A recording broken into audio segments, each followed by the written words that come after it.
আজ থেকে কিছু বছর আগের ঘটনা, যখন আমার ১৭ বছর বয়স ছিল। বাড়িতে আমার মা এবং আমি ছাড়া দাদু দিদা থাকত। বাবা কাজের জন্য বাইরে থাকত। ১৫ দিন পর একবার বাড়িতে আসত।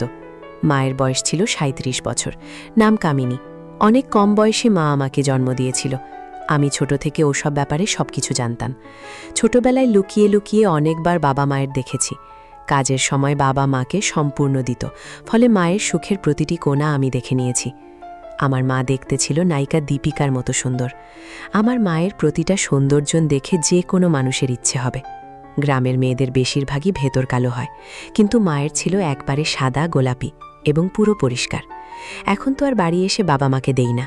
বাড়ি এসে একদিনের জন্য থেকে পরের দিনই চলে যায়। ফলে মায়ের ইচ্ছা দিন দিন বাড়তে থাকে, আর এদিকে মাকে সেবা করার জন্য আমার মন অস্থির হয়ে উঠতে থাকে। বাড়িতে মা বেশিরভাগ শাড়ি পরেই থাকত। আমার এমন গল্প পড়তে খুব ভালো লাগে। অনেকবার গল্প পড়ে মাকে স্বপ্নে দেখেছি। মায়ের কথা ভেবে দিন কাটতে থাকে। হঠাৎ একদিন মায়ের পেটের যন্ত্রণা শুরু হলো এবং মাকে ডাক্তারের কাছে নিয়ে যেতে ধরা পড়ল যে মায়ের ঠিক ওইখানে একটা সিস্ট হয়েছে, অপারেশন করাতে হবে। এটা শুনে আমার খুব দুঃখ হয়েছিল। ভেবে নিয়েছিলাম যে মাকে সেবা করার আশা আমার আর পূরণ হবে না। বাবা ভালো গাইনোকোলজিস্টের সাথে আলোচনা করে মাকে অপারেশনের জন্য ভর্তি করল। অপারেশন করতে যেতে মায়ের ওখানে কিছু অংশ কেটে বাদ দিতে হলো, যার ফলে মা আর কোনোদিনও সন্তানের জন্ম দিতে পারবে না। এটা শুনে বাবা একটু দুঃখ পেলেও এটাই সত্য, তাকে মেনে নিতে হলো। মা কিছুটা সুস্থ হয়ে যেতেই মাকে বাড়িতে নিয়ে চলে আসা হলো। বাড়িতে এসে মা অল টাইম রেস্টেই থাকত এবং মায়ের সুস্থ হতে হতে প্রায় 1 বছর কেটে গেল। এদিকে আমার মন থেকে মাকে সেবা করার ইচ্ছা সম্পূর্ণ চলে গেছে, আর মাকে নিয়ে কিছু ভাবিই না। আমার বয়স 18 হয়ে গেছে, কলেজে উঠেছি, অনেক গার্লফ্রেন্ড জুটেছে, তাদের অনেকের সাথে অনেক কিছুই করেছি।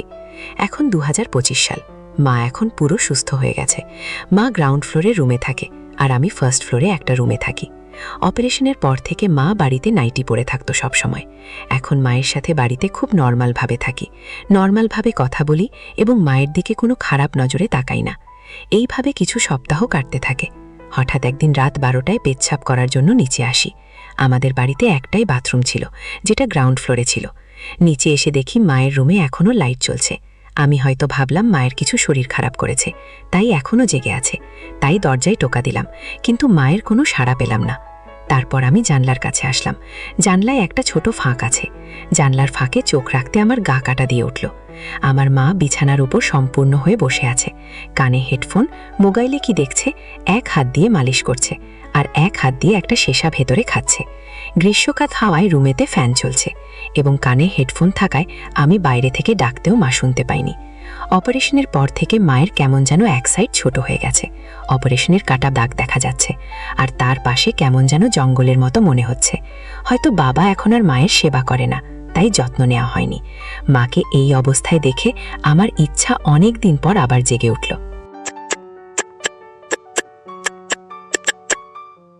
তারপর আমি সোজা টয়লেটে চলে গেলাম। টয়লেটে গিয়ে মায়ের কথা ভেবে মনের ইচ্ছাগুলো পূরণ করলাম। অনেক দিন পর মাকে ভেবে হাত শান্তি পেলাম। শরীরটা খুব ক্লান্ত লাগছিল, তাই আমার রুমে গিয়ে শুয়ে পড়লাম। শুয়ে পড়তেই কখন যে ঘুমিয়ে গেছি বুঝতে পারলাম না। পরের দিন সকালে ঘুম থেকে উঠলাম। ঘুম থেকে উঠে গত রাতের ঘটনার কথা মনে পড়তে গা কাটা দিয়ে উঠল। বারবার মায়ের সম্পূর্ণ অবস্থা চোখের সামনে ভেসে উঠতে লাগলো, কিন্তু আমি নিজেকে কন্ট্রোল করে বিছানা থেকে উঠে পড়লাম। বাথরুমে গিয়ে মুখ হাত ধুয়ে ফ্রেশ হয়ে ব্রেকফাস্ট করে নিলাম। তারপর মায়ের দিকে চোখ গেল। দেখলাম মা রুম থেকে বের হলো। মা আমাকে বলল, কিরে বাবু, ব্রেকফাস্ট হয়ে গেছে? হ্যাঁ মা, হয়ে গেছে। তুমিও তাড়াতাড়ি মুখ হাত ধুয়ে খেয়ে নাও। আচ্ছা ঠিক আছে। মা পরনে একটা নাইটি পরেছিল, কিন্তু আমার চোখ যেন অন্য কিছু দেখতে পাচ্ছিল। তারপর আমি কাউকে কিছু না বলে আমার রুমে চলে গেলাম। দিদা রান্না করে খাবার রেডি করে দিতে খেয়ে দিয়ে আমি কলেজের জন্য বেরিয়ে গেলাম। আমি কলেজে গিয়েছি, কিন্তু মাথার মধ্যে শুধু ঘুরপাক খাচ্ছে কিভাবে মাকে সেবা করা যায়। কলেজে ব্রেক টাইমে ইন্টারনেট খুলে অনেক মা ও ছেলের গল্প এবং আইডিয়া পড়তে লাগলাম। হঠাৎ আমার মাথায় একটা বুদ্ধি এলো। মা তো এখন উপসী, বাবা মায়ের মধ্যে এখন কিছু হয় না, তাই মা সেবা নেওয়ার জন্য অস্থির হয়ে ওঠে। তাই তো সেদিন কষ্ট করে একা একা শেষা খাচ্ছিল। এখন আমার কাজ হলো ছেলে মায়ের সেবা করতে পারে, সেটা মাকে যা হোক করে জানাতে হবে। তাই আমি একটা প্ল্যান করলাম। প্ল্যানটা হলো মায়ের ফোনটা নিয়ে ইউটিউবে মা ও ছেলের গল্প লিখে সার্চ করে ভিডিও দেখবে এবং পরে যখন মা ইউটিউব খুলবে ওই ভিডিওগুলো দেখতে পাবে। এসব আরও অনেক কথা চিন্তা করতে করতে কথা দিয়ে কলেজ শেষ হয়ে গেল। কলেজ থেকে বাড়ি ফিরে দেখি মা বারান্দায় চেয়ারে বসে বসে ফল খাচ্ছে। আমি রুমে গিয়ে ড্রেস চেঞ্জ করে ফ্রেশ হয়ে নিচে এলাম এবং দিদা খেতে দিল। খেতে খেতে মায়ের সাথে গল্প করছিলাম, আর বারবার আমার চোখগুলো যাচ্ছিল মায়ের ওই দিকে। মা নাইটি পরেছিল। খাওয়া শেষ করে আমি ওখান থেকে চলে আসলাম এবং মায়ের রুমে লুকিয়ে লুকিয়ে ঢুকে মায়ের ফোনটা নিয়ে প্ল্যান মতো ইউটিউবে সার্চ করলাম। তারপর ফোনটা যেখানে ছিল সেখানে রেখে দিয়ে আমার রুমে চলে এলাম। ধীরে ধীরে আমার মধ্যে আনন্দ বাড়তে থাকলো। কখন মা ওইগুলো দেখবে এবং কখন ফলাফল পাবো সেই আশায় বসেছিলাম। দেখতে দেখতে সন্ধ্যা হয়ে রাত হয়ে গেল। আমি ঘুমিয়ে পড়লাম। ওই দিন আর রাতের বেলা উঠিনি। একবারে পরের দিন সকালবেলা ঘুম ভাঙল। ঘুম থেকে উঠতে একটু দেরি হয়ে গিয়েছে। ফ্রেশ হয়ে নিচে এসে দেখলাম মা আমার আগেই উঠে রেডি হয়ে পড়েছে। মাকে দেখে একবারে নর্মাল মনে হচ্ছিল। আমার মনটা একটু উদাস হয়ে পড়েছিল। মনে মনে ভাবলাম আমার প্ল্যান কাজ করলো না। মা আমাকে দেখতে পেয়ে বলল, কি রে, আজকে উঠতে এত দেরি হলো?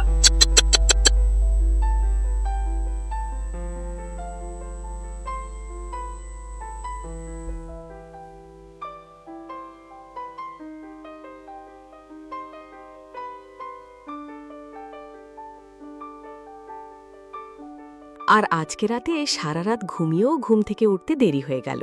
তারপর মা আমার দিকে তাকিয়ে মুচকি হাসল। মায়ের এই কথা শুনে আমি তো পুরো অবাক হয়ে গেলাম। মা কি করে জানো যে আমি আগের দিন মাঝরাতে উঠেছিলাম? তাহলে কি মা আমাকে জানালা দিয়ে দেখার সময় দেখে ফেলেছে? না, তা কি করে হয়? মা তো তখন নিজের কাজে ব্যস্ত ছিল। তাহলে মা কি বোঝাতে চাচ্ছে? এসব আরও কথা মাথার মধ্যে ভাবতে থাকলাম। তারপর মা বলে উঠল, কিরে বাবু, কি এত ভাবছিস? না মা, তেমন কিছু না। আচ্ছা ঠিক আছে, খেতে বস। তোর দিদা আর দাদু আজকে একটু বাইরে গেছে, ফিরতে দেরি হবে। আর আমি আজকে তোর জন্য সুজির হালুয়া বানিয়েছি, খেয়ে দেখ কেমন লাগে। আমি কিছু না বলে চুপচাপ চেয়ারে বসে খাওয়ার জন্য প্রস্তুত হলাম। মা আমাকে থালায় কিছুটা সুজির হালুয়া দিল এবং নিজেও কিছুটা নিয়ে আমার পাশে খেতে বসল। আজকের মাকে কিছুটা অন্যরকম লাগছিল, কিন্তু হঠাৎ খেতে খেতে আমার চোখ চলে গেল মায়ের ওই দিকে। মা আজকেও নাইটি পরেছিল, তবে আজকে মাকে অন্যরকম সুন্দর লাগছিল, আর স্পষ্টভাবে বোঝা যাচ্ছিল আমার ছোট বাবাজি ধীরে ধীরে বড় হতে লাগলো। কিন্তু আমি নিজেকে সামলে নিলাম, কারণ পাশেই মা বসে আছে। আমি চুপচাপ অনেক খেতে শুরু করলাম। হঠাৎ মা বলে উঠল, বাবু, তোকে একটা আজকে কাজ করে দিতে হবে আমার। কি কাজ মা? আমার অপারেশনের পর যে কাটা দাগ রয়েছে, ওটা ভালো হওয়ার জন্য ওখানে প্রত্যেকদিন একটা মলম লাগাতে হয়। তোর দিদা প্রত্যেকদিন লাগিয়ে দেয়। আজকে তো তোর দিদা বাড়িতে নেই, তাই তোকে আজকে লাগিয়ে দিতে হবে। এই কথাটা শোনার পর আমি নিজের কানকে বিশ্বাস করতে পারছিলাম না। তারপর আমি কিছুটা অবাক হয়ে বললাম, আচ্ছা ঠিক আছে মা, আমি লাগিয়ে দেব। কখন লাগাতে হবে বল? দুপুরের স্নান করে খেয়ে দিয়ে তোর রুমে চলে যাবি। আমার খাওয়া দাওয়া হয়ে স্নান হয়ে গেলে তোকে আমি ফোন করে ডেকে নেব। আচ্ছা ঠিক আছে মা। তারপর আমি ওখান থেকে সোজা আমার রুমে চলে এলাম। মনে মনে ভাবতে লাগলাম, জীবনে প্রথম একটা নতুন অনুভূতি হবে। আমি অস্থির হয়ে উঠছিলাম, কখন একবার দুপুর হবে, কখন একবার মায়ের কাছে যাব। দেখতে দেখতে দুপুর হয়ে গেল। স্নান করে খেয়ে দিয়ে আমি রুমে চলে এসে মায়ের ফোনের অপেক্ষা করতে থাকলাম। হঠাৎ ফোনে রিং বেজে উঠল। দেখলাম মা ফোন করেছে। ফোনটা ধরলাম। মা রুমে আসতে বলল। আমি ফোনটা রেখে রুমের কাছে চলে এলাম। রুমের সামনে এসে দেখি দরজা খোলা রয়েছে। আমি রুমের ভেতরে ঢুকলাম। রুমের ভেতরে ঢুকে দেখি মা একটা নাইটি পরে বিছানায় শুয়ে আছে। ঘন্টা। মা আমাকে দেখে বলল, বাবা, রুমের দরজাটা লাগিয়ে দে। আমি দরজাটা লাগিয়ে দিলাম। তারপর মা আমাকে বিছানায় উঠে আসতে বলল। আমি বিছানায় উঠে মায়ের পাশে গিয়ে বসলাম। কি ঘটতে চলেছে আমি কিছুই বুঝতে পারছিলাম না। আমি চুপচাপ বসে রইলাম। মা আমাকে বলল, টেবিলে মলমটা রাখা আছে, নিয়ে আসতে। আমি নিয়ে এসে মাকে দিলাম। তারপর মা সম্পূর্ণ নগ্ন হলো। এটার জন্য আমি একদম প্রস্তুত ছিলাম না। আমি হাঁ করে মায়ের দিকে চেয়ে বসেছিলাম। মা আমাকে হাত ধরে নাড়া দিয়ে বলে উঠল, ওরকম করে হাঁ করে কি দেখছিস? এই নে ধর, মলম নিয়ে মালিশ করে দে এই জায়গাটায়। আমি মায়ের হাত থেকে মলমটা নিয়ে কিছুটা মলম বার করে হাতে নিয়ে পড় দিলাম। তারপর আস্তে আস্তে ক্ষতস্থানে মালিশ করতে লাগলাম। আর এদিকে আমার ছোট বাবাজি বড় হয়ে গেছে। আমি নিজেকে সামলে নিয়ে চুপচাপ বসে মালিশ করতে লাগলাম। মায়ের সেবা করতে পেরে আমারও অনেক ভালো লাগছে। তারপর মা আমাকে ব্যাগ থেকে একটা ক্রিম ও মালিশ তেল আনতে বলল। আমি মায়ের কথা মতো এনে মাকে দিলাম। তারপর মা আমাকে ক্রিমটা আমার হাতে দিয়ে বলল, বাবু, জানিস, অপারেশনের পর আমার ওই একটু দুর্বল হয়ে পড়েছে, তাই ক্রিমটা ডাক্তার দিয়েছে মালিশ করার জন্য। এই ক্রিমটা নিয়ে আমার এখানে মালিশ করে দে। আমি নিজের চোখ আর কানকে বিশ্বাস করতে পারছিলাম না। আমি হাতে কিছুটা ক্রিম নিয়ে ম্যাসেজ করলাম। তারপর হাত দিয়ে আস্তে করে স্পর্শ করলাম। এদিকে আমার ভেতর লাফালাফি করতে লাগলো। আমি বুঝতে পারছি ভালোমতো মায়ের সেবা করতে পারলে মা সুস্থ হয়ে যাবে। মালিশ করতে করতে হঠাৎ মায়ের মুখের দিকে লক্ষ্য করলাম। দেখলাম মা চোখ দুটো বুজিয়ে ঘন ঘন নিঃশ্বাস নিচ্ছে। আসলে আমার মতো করে দিদাও কখনো মায়ের সেবা করত না। মায়ের নিঃশ্বাস গাঢ় হয়ে আসছে। বুঝতেই পারলাম মায়ের সেবা নেওয়ার ইচ্ছা ধীরে ধীরে বাড়ছে। তারপর আমি মায়ের দিকে তাকাতে মায়ের চোখে চোখ পড়ে গেল। মা আমার দিকে তাকিয়ে আছে আর মুচকি মুচকি হাসছে। মা বলল, বাবা, আমার এত সেবা যত্ন করলে আমি ভাবতেই পারিনি তুই আমার সেবা করবি। মায়ের কথা শুনে আমি একটু লজ্জায় পেলাম। মা বলল, সেদিন তো মাঝরাতে লুকিয়ে লুকিয়ে খুব আমাকে দেখছিলিস, আমার মজা নিচ্ছিলিস, আর এখন লজ্জা পেলে হবে? মায়ের এই কথা শুনে বুঝতে পারলাম যে ওই দিন নিশ্চয়ই মা আমাকে দেখেছে। আমি মাকে জিজ্ঞাসা করলাম, তুমি কিভাবে দেখলে? মা বললা, আমি সব জানি। তুই যে আমার সেবা করতে চাইতি আমি তা অনেক আগে থেকেই জানি। আমার অপারেশনের আগেও তোর বাবা যখন আমাকে সেবা করত তখন লুকিয়ে লুকিয়ে দেখতিস, সেটাও আমি জানি। মায়ের এইসব কথা শুনে আমি পুরো চুপ হয়ে গিয়েছিলাম, মনে মনে লজ্জা পাচ্ছিলাম। তারপর মা আমাকে বলল, এর আগে কতজনের সেবা করেছিস? 2 জন বান্ধবীকে। আমি মাকে সত্যি কথাটাই বললাম। মা দুঃখ পেয়ে বলল, পোড়া কপাল, আমার অপারেশনটা যদি না হতো আমার ছেলে তার জীবনের প্রথম সেবা তার নিজের মায়ের সাথেই করতে পেত। সত্যি মা, তোমাকে সেবা দেওয়ার ইচ্ছা আমার অনেক দিন থেকেই ছিল, আর অপেক্ষা করাও না। প্রায় 1 ঘন্টা মায়ের সেবা করলাম। মায়ের সেবা করতে গিয়ে খুব ক্লান্ত হয়ে গেছি। মা বলল, নিজের মায়ের সেবা করতে পেরে কেমন লাগলো? খুব ভালো লাগলো মা, আবার রাতে হবে তুই।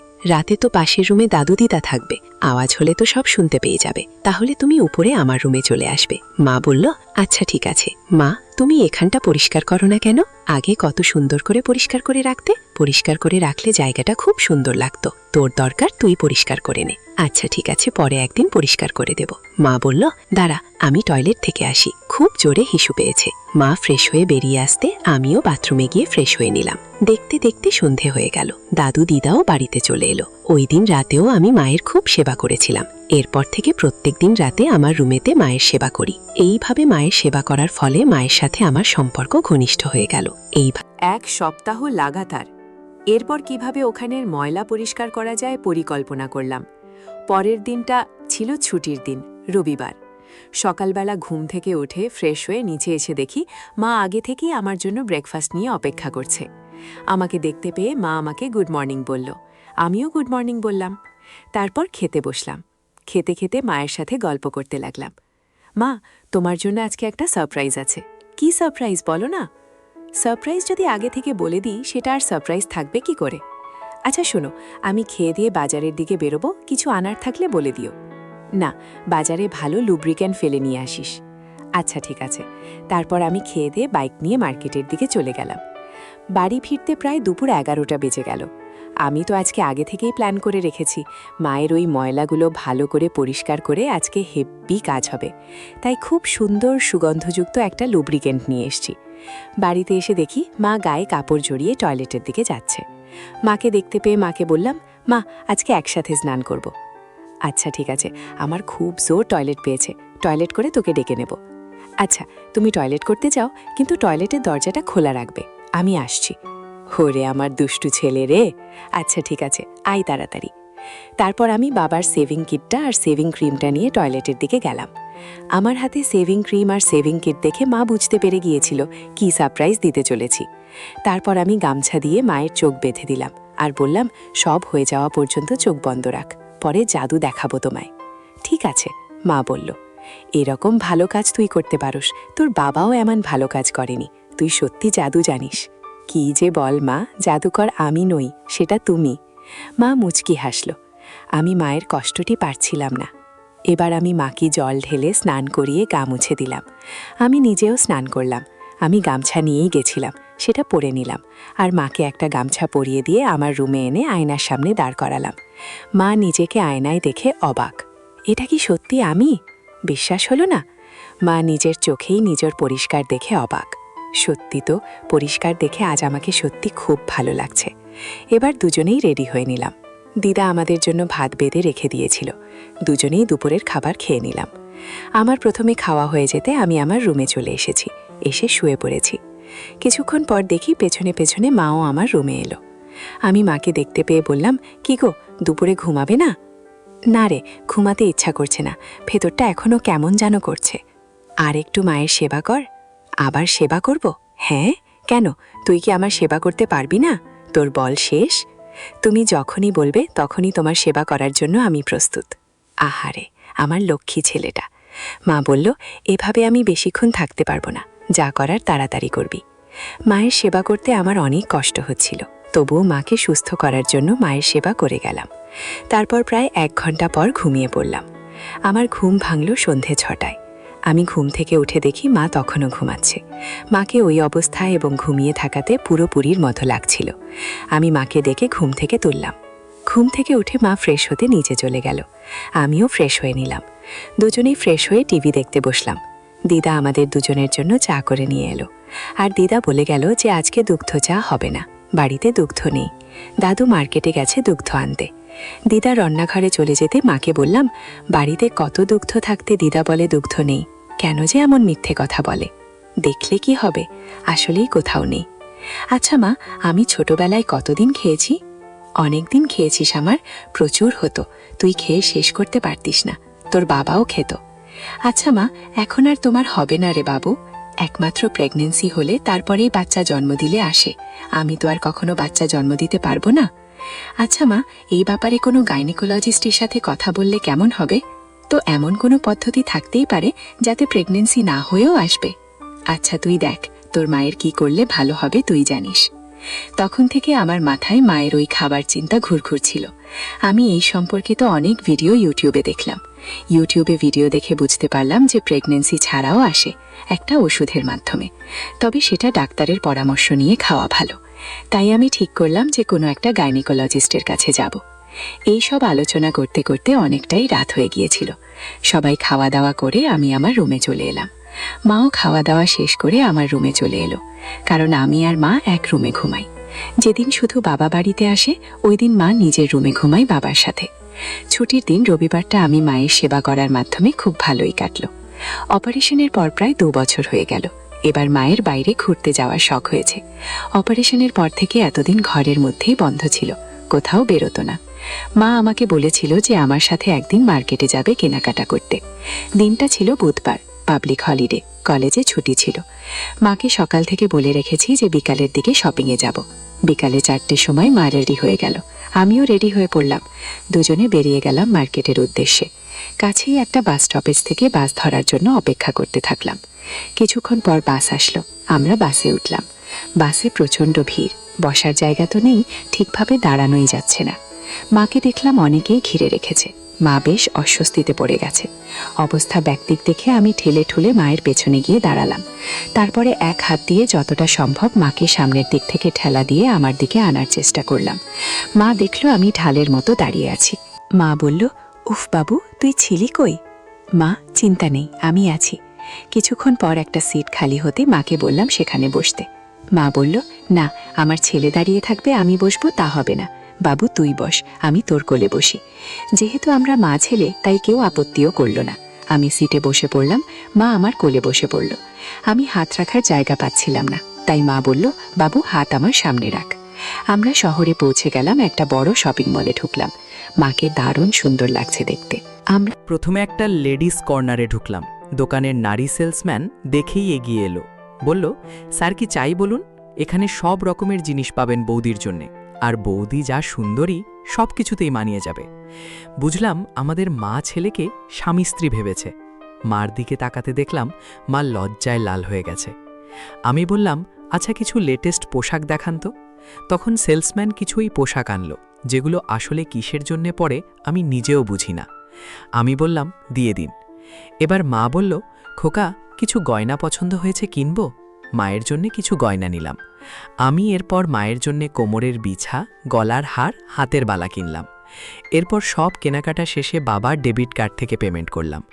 আমরা যখন ফিরব তখন সেই সেলসম্যান বলল, স্যার বৌদির জন্যে যা যা নিলেন সব ট্রাই করে দেখবেন, কোনো সমস্যা হলে একদিনের মধ্যে চেঞ্জ করে নিতে পারবেন। এরপর আমরা কিছু খাওয়া দাওয়া করে বাড়ি ফেরার জন্য প্রস্তুত নিলাম। তখন প্রায় রাত 9টা বেজে গেছে। আমাদের বাড়িটা ছিল গ্রাম এলাকায়, তাই শহর থেকে গ্রামে যাওয়ার প্রায় সব বাস চলাচল বন্ধ হয়ে গিয়েছিল। তাই আমরা ঠিক করলাম আজকের রাতটাই শহরের একটা হোটেলে রুম বুক করে থেকে যাব। তাই বাড়িতে দিদাকে ফোন করে জানিয়ে দিলাম আমরা আজকে ফিরব না। কাছের একটা সস্তা হোটেলে একটা রুম ভাড়া নিলাম। রুমে ঢুকে আমি পোশাক চেঞ্জ করে নিলাম। আমি দুজনের জন্য রাতের খাবার অর্ডার করে দিলাম।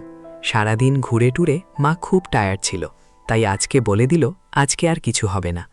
তাই রাতের খাবার খেয়ে দুজনে শুয়ে পড়লাম। মা, তোমাকে সেদিন বলেছিলাম যে তোমার কিছু পেলে আমি খাবো, তার একটা উপায় আমি খুঁজে পেয়েছি।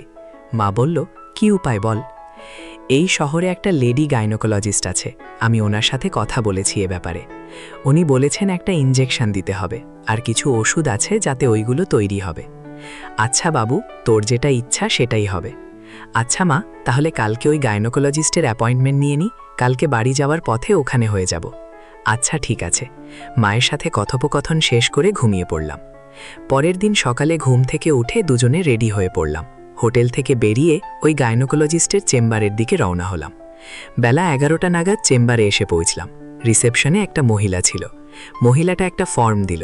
ফর্মটা আমি ফিল আপ করে দিলাম এবং ফর্মে স্বামীর জায়গায় আমি সই করে দিলাম। ফর্মটা সেই মহিলা রিসেপশনিস্টকে দিয়ে বাইরে ওয়েট করছিলাম। কিছুক্ষণ পর মায়ের নাম ডাকল। মা ভেতরে গেল এবং সাথে আমি ভেতরে যাব। সেই সময় গাইনোকোলজিস্ট মাকে জিজ্ঞাসা করল, সাথে এটা কি আপনার হাজব্যান্ড? মা কিছুটা লজ্জা পেয়ে মুছিয়ে হেসে মাথা নেড়ে হ্যাঁ বলল। গাইনোকোলজিস্ট আমাকে ভেতরে আসার জন্য অনুমতি দিল। গাইনোকোলজিস্ট মাকে বেডেতে শুয়ে পড়ার জন্য বলল এবং আমাকে পাশে একটা চেয়ারে বসতে বলল। গাইনোকোলজিস্ট আমার হাতে একটা লোশন দিল এবং মায়ের ওখানে মালিশ করতে বলল, যাতে খুব সহজে বোঝা যায় এবং ইনজেকশন দিতে সুবিধা হয়। কিছুক্ষণ পর গাইনোকোলজিস্ট ডক্টর একটা ইনজেকশন আনলো আর মায়ের ওখানে গেঁথে দিল। মা তো ভয়ে চোখ বন্ধ করেছিল। তারপর কিছুক্ষণ রেস্ট নিয়ে মাকে উঠে নিতে বলল।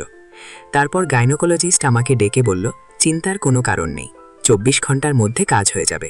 একটা ওষুধ লিখে দিচ্ছি, যখনই প্রয়োজন হবে তার আগে ওষুধটা খাইয়ে দেবেন। তারপর ওখান থেকে মাকে সাথে নিয়ে বাড়ি যাওয়ার উদ্দেশ্যে বেরিয়ে পড়লাম। বাড়ি ফিরতে প্রায় দুপুর হয়ে গিয়েছিল। দিদা আমাদের জন্য খাবার বানিয়ে রেখেছিল। বাড়িতে ফিরে স্নান টান করে মা আর আমি খেতে বসলাম। দিদা দাদু আমাদের দিকে খেতে দিয়ে স্নান করতে গেছে। বাড়িতে এখন আমি আর মা টেবিলে বসে খাচ্ছি। আমি মায়ের চেয়ার ঘেঁষে বসি। খাওয়া শেষ করে আমি আমার রুমে চলে এলাম। কিছুক্ষণ পর মাও আমার রুমে চলে এলো। আচ্ছা, আমি কি তোমার নাম ধরে তোমাকে ডাকতে পারি? হ্যাঁ বাবু, তুই আমার নাম ধরে ডাক, আমি তোকে স্বামী মনে করে উত্তর দেব। প্রায় 1 ঘন্টা মায়ের অনেক সেবা যত্ন করলাম। মায়ের সেবা করে ক্লান্ত হয়ে কখন যে ঘুমিয়ে পড়েছি টের পাইনি। মায়ের ডাকে ঘুম ভাঙল। ঘুম ভাঙতে ঘড়িতে দেখি সন্ধে 6টা বেজে গেছে। দেখি মা আমার সামনে দাঁড়িয়ে আছে আর আমি এদিকে সম্পূর্ণ এড়া হয়ে আছি। আমি বিছানা থেকে উঠে বাথরুমে গিয়ে ফ্রেশ হয়ে আসলাম। আমি আমার রুমে এলাম, দেখি মা বিছানায় বসে আছে। মা আমাকে দেখতে পেয়ে বলল, স্বামী, আমাকে কেমন লাগছে? তার মুখে স্বামী ডাকটা শুনে খুব লজ্জা পেলাম। আমি কিছু বললাম না, চুপ করে থাকলাম। কামিনী উঠে এসে আমাকে ধরে বলল, দুপুরে তো মায়ের খুব সেবা করলে, আর এখন মায়ের কাছে লজ্জা পেলা হয়? ইস্কি যে বলো না মা। আমি তো ঠিকই বলছি বাবা, আর কিছু সময় ওয়েট করো, আরও কিছু খেতে পারবে। আজকের রাত্রে আর সেবা করা লাগবে না, কালকে আশা করি সামনে এসে যাবে। তারপর আমি তোমাকে খাওয়াবো আর তুমি আমার সেবা করবে। আচ্ছা ঠিক আছে। তারপর মা নিচে রান্নাঘরে চলে গেল আর আমি আমার রুমে বসে ফোন ঘাঁটছিলাম। রাতে খাবার তৈরি হয়ে যেতে খাবার খেয়ে আমার রুমে এসে শুয়ে পড়লাম। শুয়ে শুয়ে ভাবছি কালকে মায়ের পুরোপুরি সুস্থ হবে, কালকে খেতে পারবো। খুব আনন্দ হচ্ছিল মনে মনে। এই সব কথা মাথায় চিন্তা করতে করতে কখন যে ঘুমিয়ে পড়েছি টের পাইনি। মাও তার রুমে গিয়ে ঘুমিয়ে পড়ছিল। ওই রাতে আর কিছু হয়নি।